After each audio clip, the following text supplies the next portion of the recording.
What's up, YouTube? It's your main man, AB the Hero, back again with another video. And today We're live. Hello, hello, hello, world. If you're tuning in live with your boy, let me go ahead and show some love. Show me where you're tuning in live from, and we're gonna get into this thing. All right. In today's video, we will be talking about Jeff Goodman's interview with my main man DKM Big Ballers Podcast. If you have not listened to it, make sure you go ahead and listen to it. And we're gonna do like a little reaction video. We're not gonna watch the whole thing. I suggest you go ahead and watch the whole thing. Great interview. If you've been following the channel for a while, you know how I feel about the boy Jeff Goodman. I'm on the fence with him, but still great interview. DKM the GOAT, my guy. I see you on there, you feel me?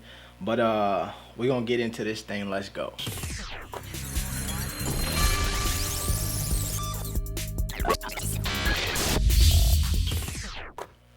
Alright, so I'm gonna let my dude DKM do the introduction of Jeff Goodman.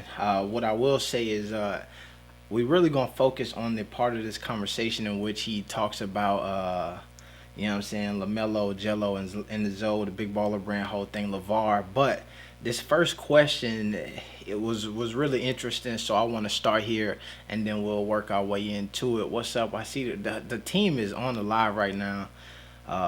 DJ, Raw and Cut Truth, shout out. You know what I'm saying? Hey, frequent flyer on that Big Ballers Podcast. DKM is in here. You know what I'm saying? Hoop Jargon. Shanky02, you know what I'm saying? Shout out to all of y'all. But let's get into this thing here. All right. On call today we have Jeff Goodman, one of the most respected journalists and analysts covering college hoops in the game right now. Glad to have you on, my man. No, thanks for having me. First I want to say that's a move. You know what I'm saying? Jeff Goodman on the interview. That's kind of a big deal. So that's extra props right there. Hope all is well over there, and you're safe, and your family's doing well, and hopefully we're getting through this, right? I also want to say that, you know what I'm saying, normally, you know, I'm all about the positivity, but the man Jeff Goodman, is an unfortunate looking fellow. Goes both ways, my man. Well, you've covered college basketball at all levels for the last 2 decades, and just basketball in general. But a huge talking point recently has been the number one prospect in the 2021 draft class, Jalen Green. How much of an impact do you think his decision to go to the G League will have on college basketball? And do you think future prospects might follow in the same path because of him?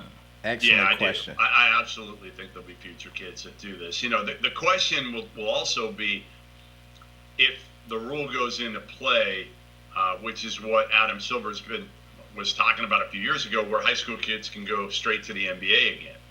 You know, if they can do that, then I think that kind of changes things, even maybe with this G League developmental path.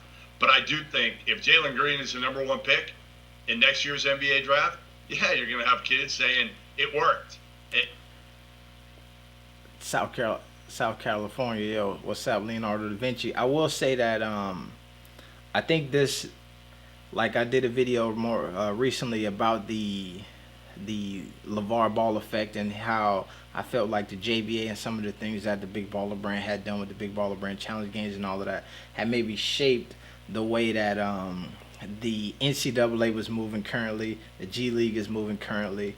And I do think that if they can do away with that rule, like he's talking about here, that it will change the landscape of things once again, right? Because now there's no more incentive. If you can just go straight to the NBA, then why would you go to the G League? You know what I'm saying? But then also, I do think that it adds a little bit more hype to staying in college, because everybody can't make that jump. So once you start seeing these guys make that jump too early and they start falling out, I think that you'll see people start to revert back to college.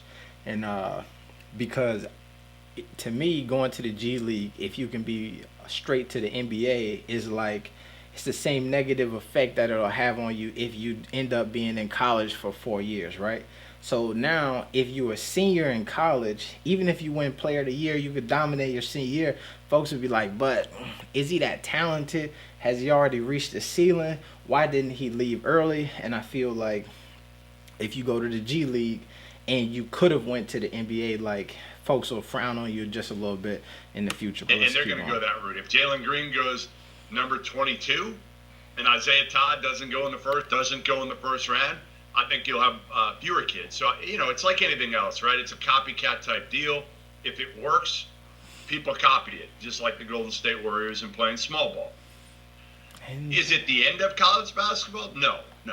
But college basketball survived without LeBron James. It'll be okay, but I am a little concerned because this is the part that I wanted to listen to here, because I feel like he's about to make a decent point. I don't know what Adam Silver, and I'm gonna say that it's probably one of the only decent points that I was feeling during this whole thing, so I want to give him his credit real quick. Silver's end game is here.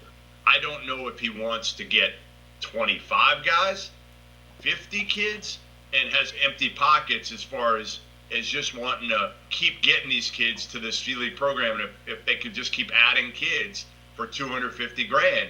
And he says this is a better way, in our opinion, of developing players for the NBA. And it kind of is, because, think about it.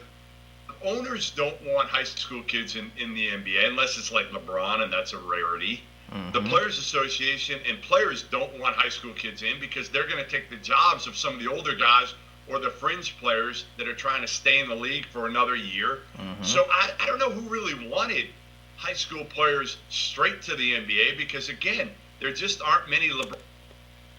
Here's the thing, is that nobody really wanted high school players straight to the NBA.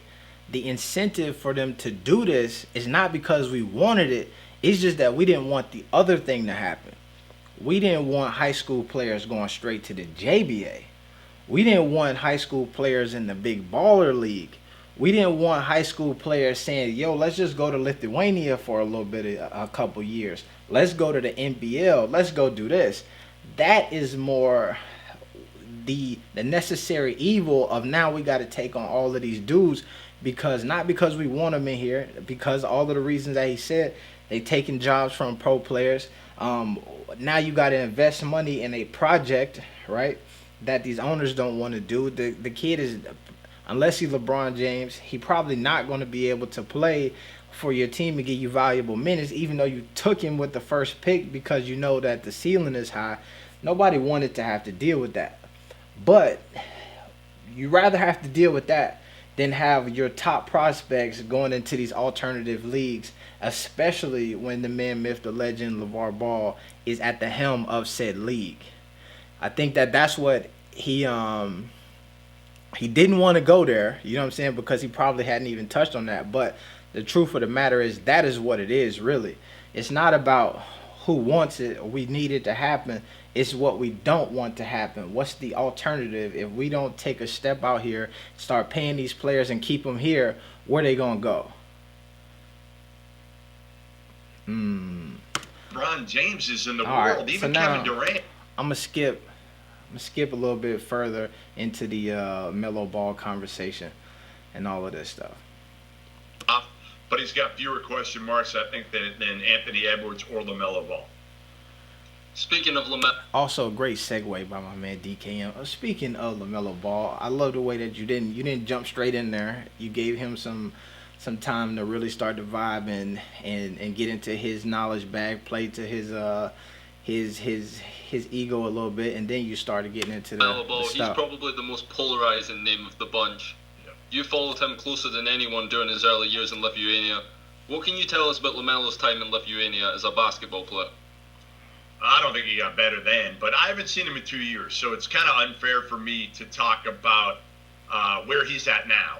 And if I appreciate the honesty right there. It's unfair. I haven't watched him in 2 years, even though you then go on to say, but I've been watching his film. If he's matured or not, obviously I've watched him on tape. He's a talented kid. I mean, that's part of my frustration with him a couple years ago was he was so talented, but I felt like LaVar just let him do whatever the hell he wanted, and he didn't learn how to play the game the right way. Going to Lithuania, I think the coach had the best interest of everything at heart there, but they weren't ready to deal with him, and it was kind of their rules, right? I think that what's important here, and this is something that I've said over and over in regards to why I think LaMelo and Lonzo are the prospects that they are, is because the style that they play allows them to experience every element of basketball. You know what I'm saying? Like it allows you to test things out. It allows you to fail. You know what it's like to pull up from half court and make it and miss it. You know what I'm saying? Like you play in the game at a different speed. There's a video that I used to watch. The kid Seven Woods. I don't know if you remember him, but when he was in like 8th grade, he was dunking on everybody and blocking shots. Went to the UNC, fell off a little bit. Still in college or whatever, but he's supposed to be up there with the Dennis Smith Juniors of the world and all of that stuff. But basically, what I'm saying is, I was watching this video of him training with his trainer as like a 7th or 8th grader, and he was trying to do these drills and he was doing them slow. And his trainer was like, don't slow down and do it. He was like, one of these fast reps that you mess up on is worth 10 of the slow reps that you do and you get it done perfectly. You want to learn how to do it faster and do all of that stuff. That's also the same progression that if you talk to a lot of these JBA players, is that when they got into that Chino Hills LA Baller system where the ball was moving, you seen it unlock something in there that wasn't there before, because they're so used to playing in the structured system in which there's a lid on it. You can't get past it. You don't know what it's like to get the green light and then to be just a full-fledged scorer. You don't know what that's like. And so when you play in that system, one of the things that you get an opportunity to do is feel what it feels like to be the man. You know what I'm saying? You get an opportunity to see if you can loop that thing behind your back and drop a dime off after you done spent on 2 people 3 times. You know what I'm saying? You get an opportunity to know what it's like to just throw the ball up front. And I think that one of the things that if you watch LeVar coach those guys, a lot of times, even in when they played against Kevon Looney, it was a different mindset for a lot of those dudes because they never played on, like they didn't play JVA USA, they didn't play LA Ballers. And so what ended up happening with those dudes is they were struggling to score because he's telling them get shots up and they like, but it's not a good shot. And then it took them a while. Then the third quarter you started to see folks like Brandon Willis and all these other dudes just started to go bananas, but it was a little bit too late at that point. But I think that people don't give them credit for what you can learn from that system. What you learn from that system when you have the green light to just go, right? You learn some confidence, and you learn the other things that you may not pick up on the basketball court. But it's this thing that I used to tell people when kids when I coached, like high school and all that stuff, is that the difference between you getting a scholarship and not getting a scholarship is really some hand placement, right? It's 2 more inches on your vertical. It's tenths of a second on your 40 time. It's these little bit of small things. And I think that what you see Melo doing better than some of these other players is his ability to improvise. That's what makes him so gifted. That's what makes the ceiling so crazy, is because you think that, damn, he can do all of this stuff naturally. What happens once we give him a bit of structure? What happens once we give him a better shot selection? That is what is so appealing about him. You don't get that appeal if you take him out of that system. If you have him playing in Lithuania and he's only scoring, in the final score of the game is 50 points a game, and LaMelo got 5 shots up for 5 points. Even if he made all of his shots only scoring 8 points a game, you don't get the same LaMelo that you get today. Right? I mean, LeVar basically paid for them to set up a separate league so that LaMelo and LiAngelo could play 35 minutes and get their touches and get their numbers and play against younger guys. But I do think LaMelo.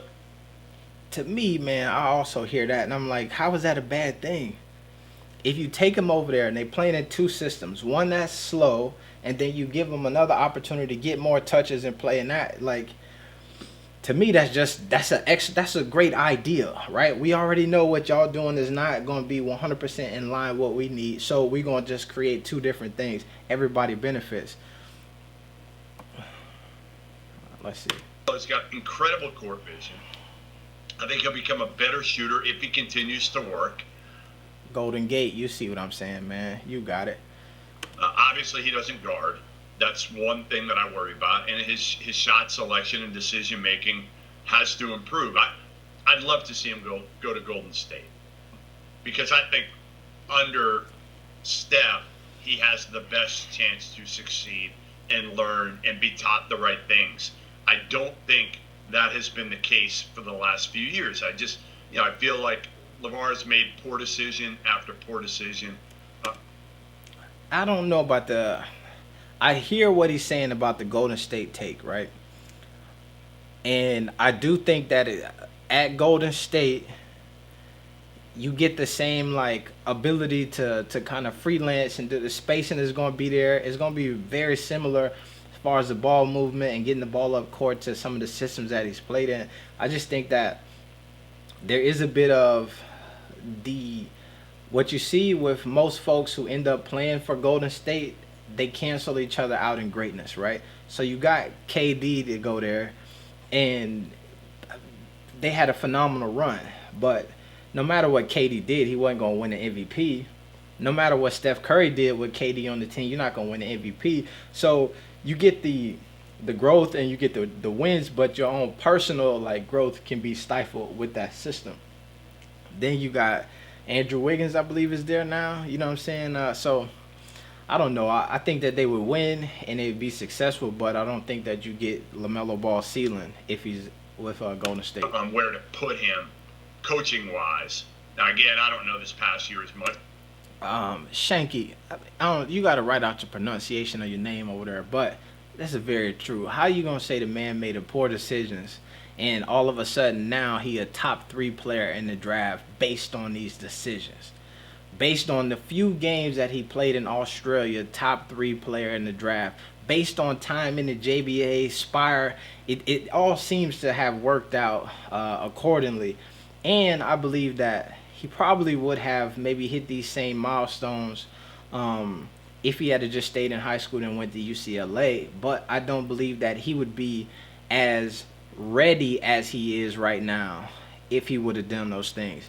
It would have been the same thing as we talked about earlier with the hype of, we know that you're a phenomenal talent, you're not ready yet, but we want to get you to grow there. It's the same thing that we've seen with Lonzo, who now in season 3, is this 3 or 4 with Lonzo in the league? He now all of a sudden is starting to find his bearings, right?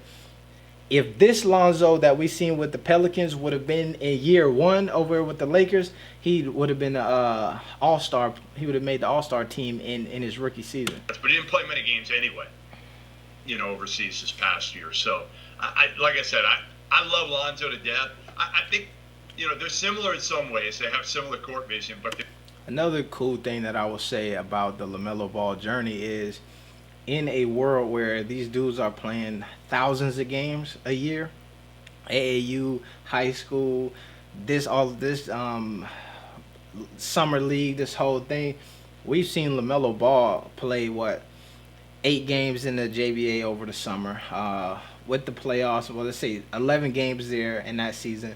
We've seen him then go to Spire, played a decent amount, pretty much a season worth of basketball. Then we see him play in the summer league and with the Drew League, and then we see him play a bit in 10, 13 games over in the NBL. Whereas I bet you if you count the games that all of these other top prospects have played with all the AAU travel and all that stuff, they probably at about 200-300 games a year. And so the mileage on LaMelo Ball is a little bit lower than all these other guys as well. They're so different in others. Lonzo guarded at a young age. He knows how to play the game. He plays it the right way. Doesn't take bad shots. Doesn't dribble, no look for the finesse pass all the time. Where I think LaMelo, it's too much sizzle, too much flash, and not enough just making people better, which is what Lonzo's all about. Yo, I hear that take about the not making people better, but if you watch some of the NBL games, there's a lot of assists that were left on the table from some of his guys who just wasn't getting better themselves. You know what I'm saying? Talented dudes, but there was a lot of assists left on the table. You also mentioned you threw LiAngelo Ball's name in there. What kind of insight can you give about him as a basketball player and what he did in Lithuania, given the context of the league? I mean, he's just a good, like, low level over. Here we go again, man. Look, God, the hate on my man's face when this question come up. Context of the league. I mean, he's Look at that. Oh, that's a sassy just look. a good, like, low level. The eye overseas look player. off to the side. That's to me what he is. He fit in there. He's fine. Not in the best teams in Lithuania. Got a big body. Can make shots. Here's the thing that I will say too, is that one of the things that I feel like I see a lot of people do with their takes on, like, let's say a LaMelo or LiAngelo, is they forget that, let's say, when LiAngelo was at, you know what I'm saying, in the LKL, that was his season to be like growing at UCLA, right? We all know that when LiAngelo left high school, he wasn't supposed to then be a first round pick from high school. If he would have left, he needed that season at UCLA in order to really establish his value in that draft. You feel me? But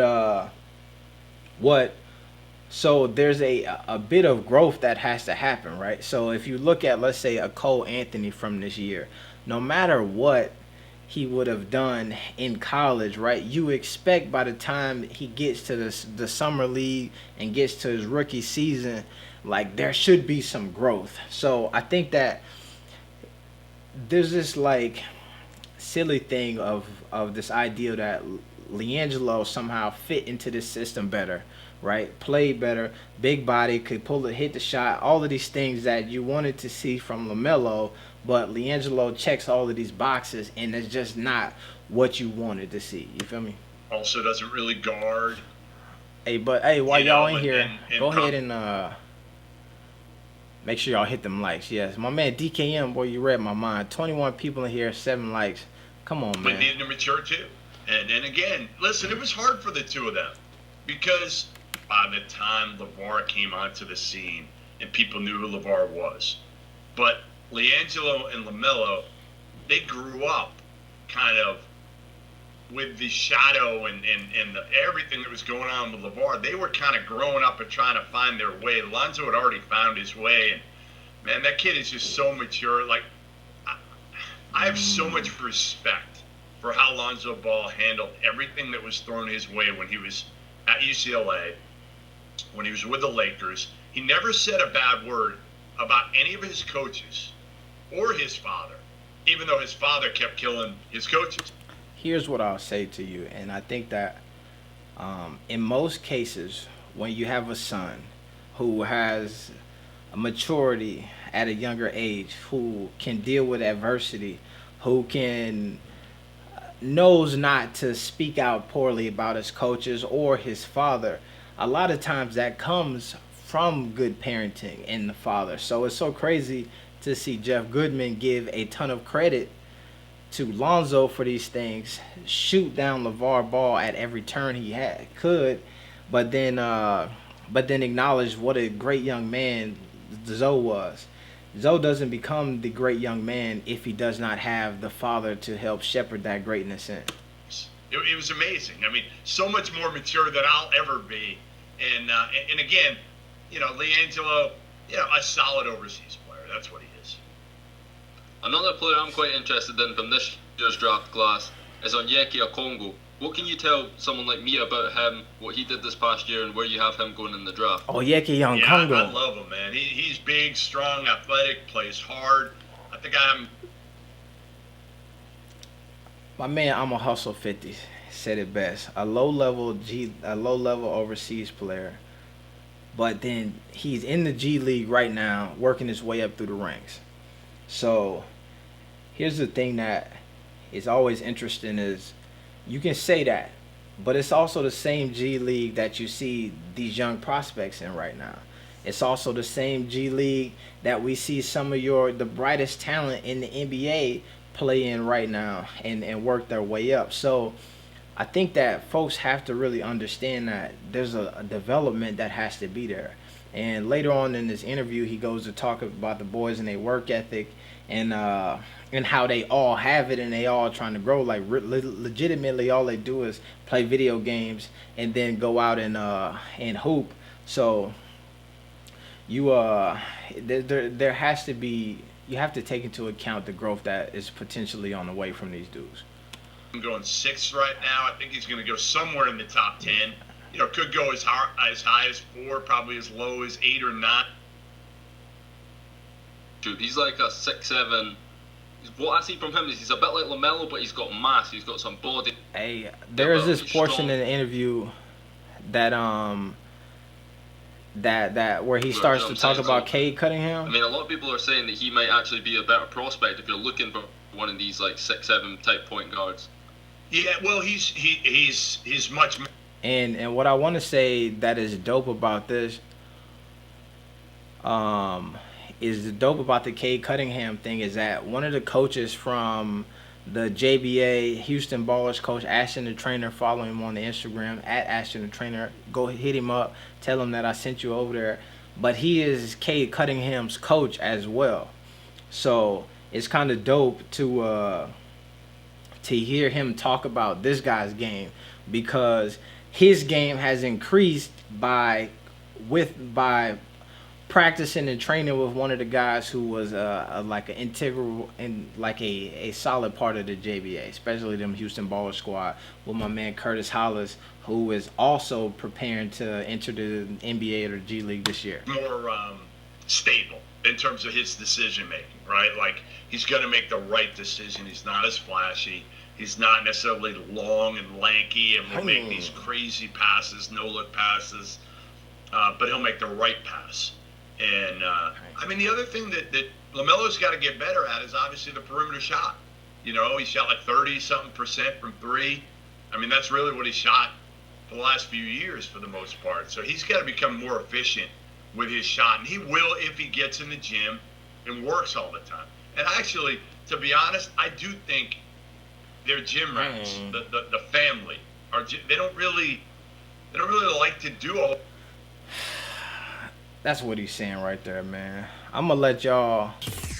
I want y'all to tune in and watch the rest of the video. Go to my man DKM channel and get the rest of that interview. You know what I'm saying, from his channel right there. But what I want to do real quick is give y'all some love for tuning in with your boy. You know what I'm saying? We live. And then so y'all in here live with me, you feel me? Let's see, I'm a Hustle 50. We already shouted you out. DJ, Raw Truth from the podcast. Come on now. DKM is in here. Is it Shanky02, man? I'm sorry, bro. Yo, if you watching them JBA games, you know I ain't with the names. But let's see, B. Kelly is in the building. Let me see, Kang Poe was in here going hard earlier. You know what I'm saying? Golden Gate. Hoop Jargon, what's up, my man? He was on, we did a little live stream. He jumped on there with me on Instagram recently. So shout out to him, man, for the love and all of that stuff, for doing that. But shoot, man, we're going to get up out of here, man. I really wanted to watch that because I think it was a dope interview from my guy DKM. And I feel like Jeff Goodman, you can tell that it's some salt in a lot of his answers. Starborn 007 is in the building. What's up, my guy? But you can tell some salt in his answers, but you can tell that he wants to backtrack a lot of the things that he said many moons ago, but he know, like, I can't do it all the way, right? So he gonna say, you know, I ain't watched LaMelo in 2 years, but I watched some film on him, and I know what his game is like, and I know that he didn't play a ton over in Lithuania and all of this stuff. So you can tell that he want to walk some of that stuff back, but it is also dope that he took the time to do this interview with my guy DKM. I will say that the only thing that I wish my dog DKM would have done, right, is I feel like you ask sensational questions, but I think that in order to fully take advantage of the situation and like create a dynamic where he like, yo man, I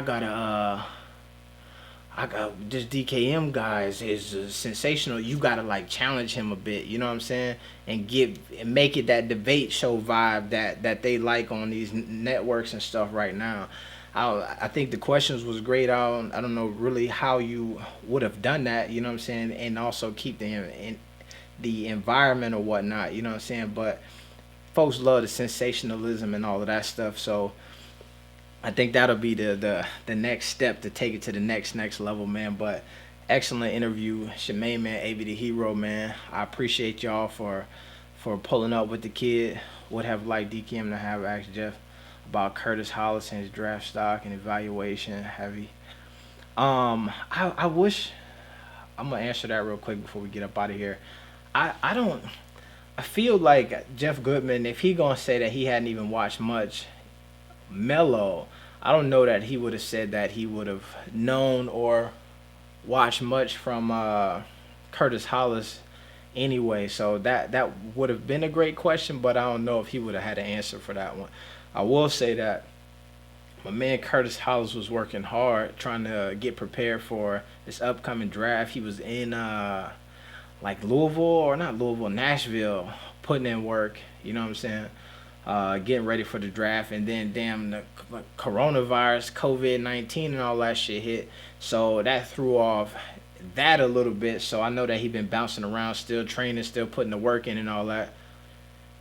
And I know that he did all of that. So, and I know that in his mind, and from what his agent and the people in his corner have been talking to him about, is that he has a great opportunity to get to the next level.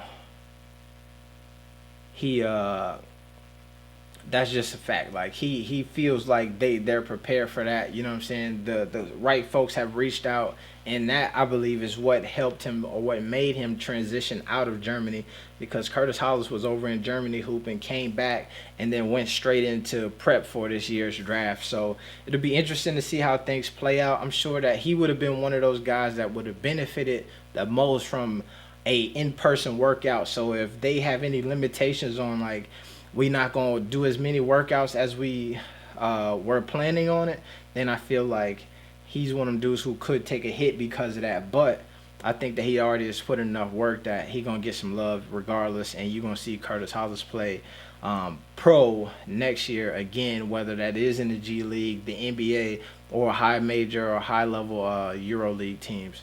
But he didn't know who Curtis. Yeah, exactly. DKM says the same thing. He would have acted like he didn't know who Curtis was, even if he did know who Curtis was.